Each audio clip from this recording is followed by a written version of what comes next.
arrested, or is this something that was still being processed at the time? And what did his lawyer say? So the original missing report took place back in November 18th in San Francisco. The sergeant that was involved in that case reached out to the San Francisco field office and said, hey, basically, I'm working on a missing case. I saw the photograph that was distributed by the NYPD. There bears a resemblance. That tip was forwarded to us close to 45 hours after the incident took place. It showed up to a TFO, which is a task force officer. We have NYPD officers embedded with the FBI. They received that tip. It was one of 4 tips that they had received that day, and they were vetting it. Part of that vetting process was that they reached out to Mangione's mother in San Francisco very late on the 7th. They had a conversation where she didn't indicate that it was her son in the photograph, but she said it might be something that she could see him doing.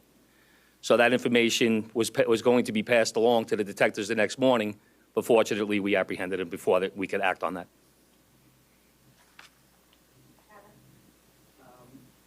The commissioner has talked about how the defendant's been lionized and celebrated. I'm wondering how concerned you are about a potential jury knowing that someone on that jury would be someone who would lionize and celebrate him. Well, I want to echo the commissioner's words and concerns, which I think were put forth beautifully. I mean, we see a lot in these jobs. I meet with the families of homicide victims, and I just can't wrap my head around the notion that someone is celebrating this.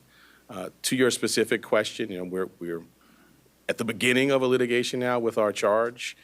We have a phenomenal trial team in place, led by ADA Joel Seidman, who has been in this office for more than 40 years and handled some very challenging matters.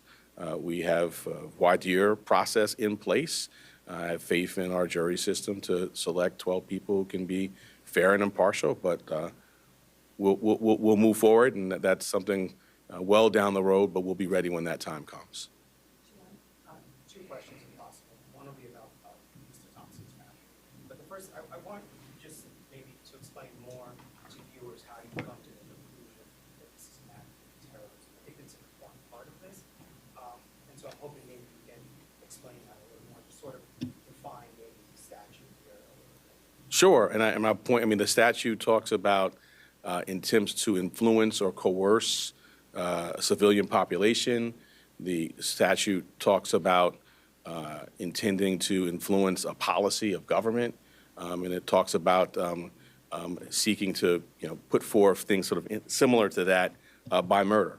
So the statute, the plain language of the statute is clear. Obviously, we've charged it, the grand jury has voted on it, and we intend to go forward and prove it. But I think it does help to take a step back and think about the proof in the case, some of the writings. I'm not going to get into too much of that, but and the actual reaction. In the middle of Midtown, the beginning of a busy day, tourists, commuters, business people, the intent was to sow terror. And if I could just on Mr. Thompson's family, sadly, as you say, not a lot of focus has been given to Mr. Thompson or his family. I'm wondering if the services folks, or any of the folks in your office, have been talking to them on what that's been like. If there's anything you can say about that. I'm not going to talk about communications with the family other than to say that we have a robust survivor services staff here that is second to none, but I would not talk about communications with any family. I don't think it'd be appropriate. But I appreciate your concern. Well, it's just because, indeed, like you're saying, there's been so much focus on the suspect here. Yeah. It's quite different than what we normally see. I echo what the commissioner said, and the sentiment of your question, my heart goes out to it. I mean, this is a significant piece of what we do here, is we center the trauma of survivors and victims and their families. A significant piece of what I do is sit across the table and look people in the eye and, when appropriate, if they want to, offer a hug. And we have dedicated advocates and counselors and great staff that focuses on that. So I agree completely with you, and I wish that that's where the public's focus was exclusively. That's where it should be. That's where it is here, in addition to obviously the facts and the law and the case. But because of respect for where your question's coming from, I'm not going to get into communications.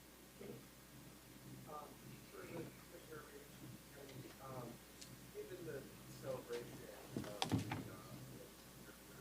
tribe, wondering if NYPD is restricting any of its practices or its office CEOs at this point, or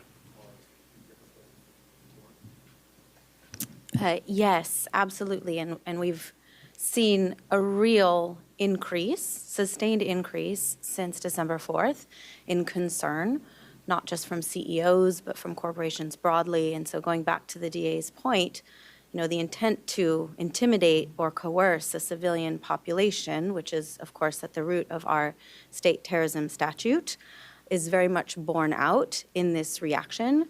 And for good reason. We've had a torrent of online threats. We've had real-world activity that the police commissioner flagged, which is abhorrent, and it causes concern. So we have done a lot to work with corporate security partners with whom we partner on a daily basis in this city, at the city level, at the state level, trying to make sure that everybody has the best practices that they need, that they know where to flag not just general ambient concerns, but specific threats that they might be receiving that a few weeks ago they might have written off as just noise in the online environment that they now take seriously. So these are ongoing conversations that we have, and thanks to all the work that we do together every day, we're quite confident that concerns and threats are going to be appropriately directed our way.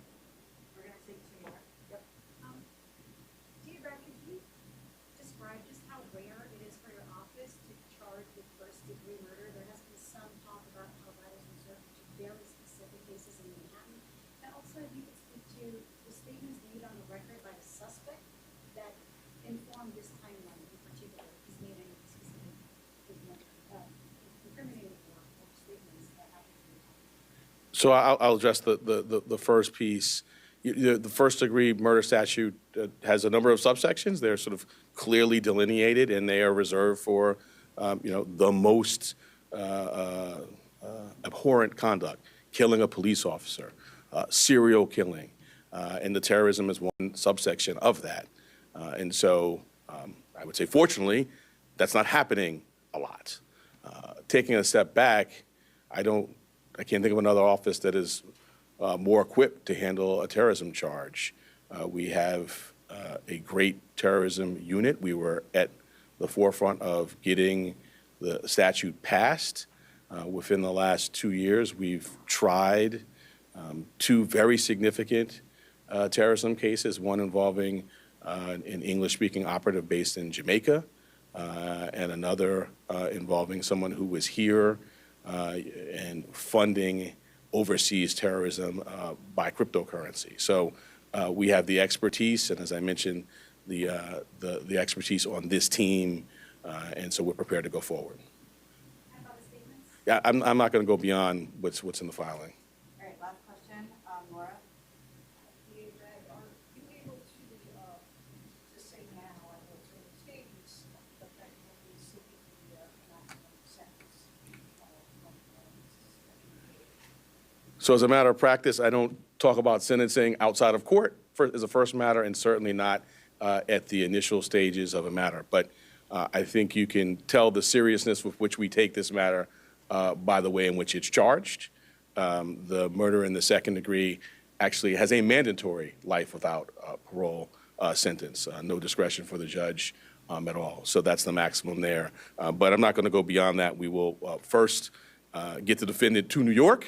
We will have him arraigned. We will be before our judge. We will engage in pretrial litigation. If there's a trial, we're ably equipped to do that. And then we will proceed to sentencing, at which point we'll make our arguments in court. Thank you all so much. Thank you, sir. I was taking your book.